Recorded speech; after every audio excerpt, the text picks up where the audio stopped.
Welcome to Story Lab. This week, we're talking about adventures in kindness. Plus, we'll hear an amazing story about a pretty adventurous road trip. This way.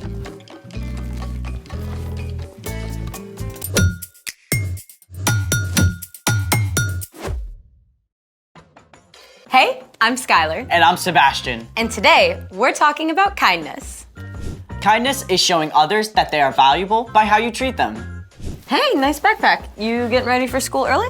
Nope. I'm going camping at Lake Wanasmacaskita. I love camping. Orienteering, setting up rain flies, cooking in the old Dutch oven, hobo dinners, and cowboy coffee. You know what I'm talking about, right? I've never been camping before. First time for everything. I mean, the real trick is just in the preparation, making sure you pack everything you need. Okay, that I've got covered. Okay, let's see what you got. First, bug spray. Little cold for mosquitoes, but better safe than itchy. Then, What else? there's my Nintendo Switch. There's no electricity in the woods, Sebastian. Then you're not gonna like my next item. What's that? My Star Nightlight and sound machine. You know that there's stars and sounds of nature. Well, I also packed some non-electric stuff. Great. My knitting kit, tennis racket, golf club, got my snake. Oh, my chicken, you know. We got my chair, you know, kind of need that. My hockey stick, my lucky hat, my backup lucky hat, my pogo stick, you know that, yeah. Oh, and of course, can't forget Steve. Sebastian. What in the world? You know, in case I wanted to make a snack. A snack. Maybe something desserty? That is actually doable. Let's make it! So, what are we making? We're going to make a solar oven to bake s'mores in. Sweet. Literally. For this project, you'll need a cardboard box, aluminum foil, some plastic wrap, a glue stick, some tape, a ruler, something to cut with, a stick, and a marker. First, take your box and use a ruler to trace out a lid about an inch from the edge, like this. Then, cut it out. Remember to ask an adult to help. Be careful. I will. There! Next, we'll use the glue stick to line the inside of the box with aluminum foil. There we go. Make sure you cover it really well with glue.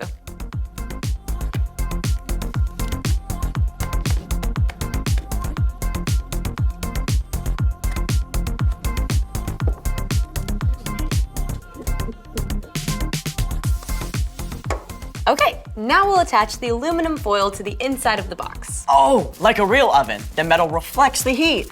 You got it. Make sure the foil is as smooth as possible.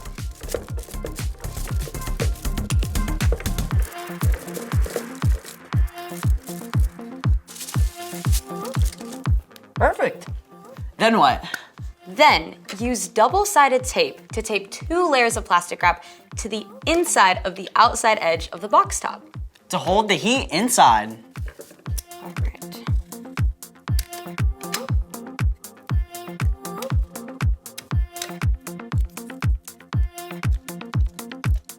Just nice and soft.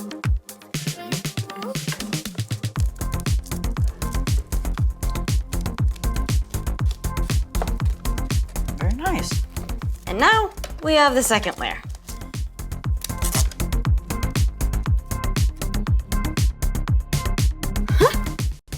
Do you like baking, Sebastian? To a certain degree. Oh boy. Incoming dad joke. And done. So, how do we plug it in? Kidding. We use the stick to hold open the lid so the sunlight bounces down into the oven. It's the sun's heat that warms up our s'more. Spoken like a camping pro.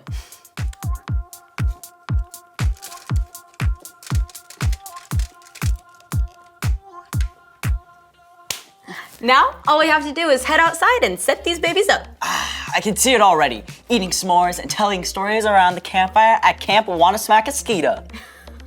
Speaking of stories, it's time for... The story before the story. Today, we're in the Gospel of Luke, the third book of the New Testament. Luke wrote about the life and ministry of Jesus. We find Jesus doing what he does a lot, talking to people. Young and old, sick and healthy, powerful and not so powerful. And when Jesus spoke to people, he often used parables. A parable is a fancy word for story. More specifically, a story that uses things people know about to explain something about God's kingdom. One day, a religious expert showed up to talk to Jesus. This guy thought he was smarter than Jesus. Spoiler alert, he wasn't. And that's where our story starts. Take it away. Hey everyone, I'm Padma. In Luke, we discover a conversation between Jesus and an expert in religion, who was really just an expert in missing the point. People like him weren't happy with how Jesus was changing things, and they wanted to trap him in his own words. So, this expert asked, "Teacher, what must I do to receive eternal life?" and like a good rabbi, a Jewish teacher, Jesus answered the question with a question. What is written in the law? This man knew his stuff. He answered, "Love the Lord your God with all your heart and with all your soul. Love him with all your strength and with all your mind. And love your neighbor as you love yourself." You've answered correctly. Do that and you will live. There's a difference between smart and smarty pants because this expert thought he'd stump Jesus with one more question. "And who is my neighbor?" Jesus answered the man by telling him a story, a parable. The story went something like this. Once upon a time, there was a man who traveled along a road, a dangerous road, in the middle of nowhere. Suddenly, some robbers jumped out from behind a rock and hurt the man. They took everything he had and left him on the side of the road, sad, hurt, and all alone. Sometime later, a priest came along, a man whose whole job was to help people follow God. The priest saw the hurt man. Help! Help me! He's a priest, so of course he's gonna help the guy, right? I mean, it's the right thing to do. But no, the priest pretended the hurt man wasn't even there and walked past him on the other side of the road. Not kind.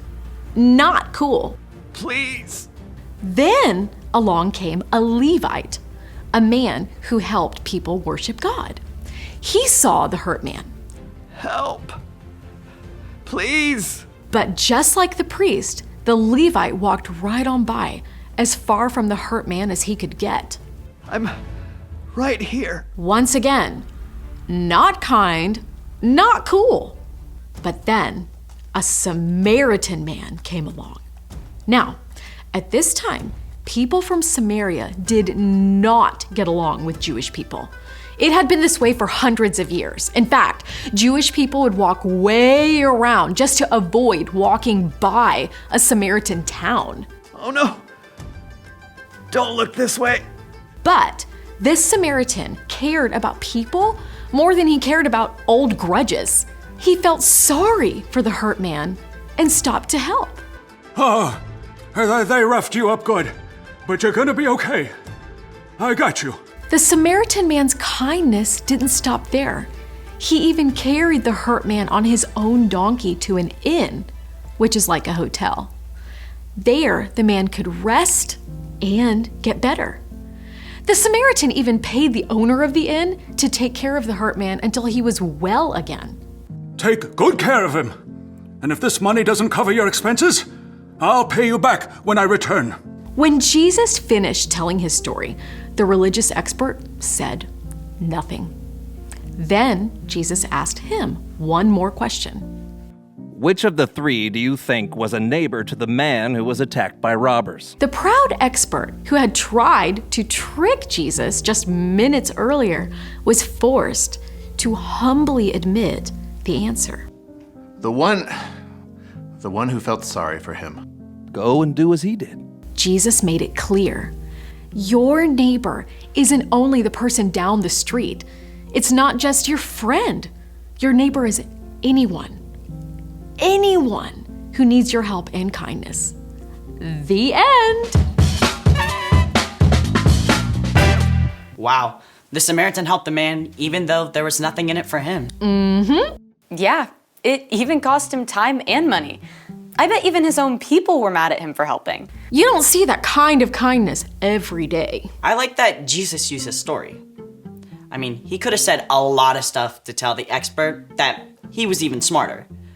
But instead, he used a story that anyone could understand. Jesus did that a lot. So, what's our part in the story? Kindness is showing others they're valuable by how you treat them. And one of the most powerful forms of kindness is showing love to people who are different from you. Like, if there's a new kid who comes to your school from a different country or speaks a different language, you can ask them to sit at your lunch table. Or if someone thinks or acts differently than you, you can choose to listen and be kind to them, even if you don't agree with them. You can even be friendly to someone on the soccer team that just beat your team. Easier said than done sometimes.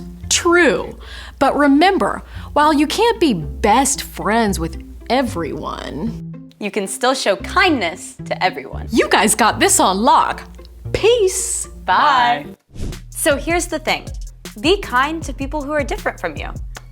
Okay, let's do this.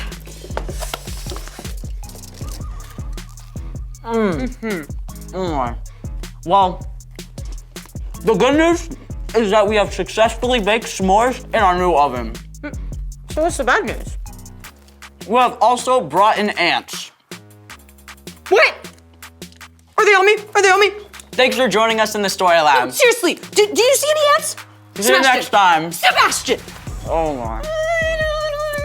So good.